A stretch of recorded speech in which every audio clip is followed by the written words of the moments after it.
Úlfsvíkinni í kvöld. Hvernig er stemmingin svona, hvernig er tilfinningin svona mínúti eftir að leik lýkur? Það var bara geggjuð.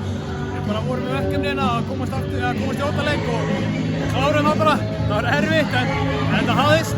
Rosalega fysikal leikur og ég meina bara algjör úrslitakeppni komin yfir seríun einhvern veginn. Hvernig finnst þér liðið þitt vera að díla við svona þetta meira intensity? Við erum búin að gera vel í báðum heimaleikjum núna, bara virkilega vel. Það var bara að mæta hörkunni. Gerðum það ekki í útileikunum tveim, en það var bara að vinna einn útileik í þessari seríu og við ætlum að gera það bara í næsta leik. Útileikur sem er vantilega á þínum gamla heimavelli, þar sem þú gerði Garðinn frægan hér á árum áður. Hvernig er tilfinningin svona fyrir þig að vera í seríu á móti þínu uppeldsfélagi? Ég er búin að gera það nokkur sinnum, eða allavega tvisvar og maður er lítið að pæla í sig að það komið svo langt síðan. Nálgast það í rauninni bara eins og aðra leiki, sko. En þetta er bara virkilega skemmtilegt, virkilega gaman að fá stúkuna svona aftur hérna á heimavelli. Bara algjörlega geggjað.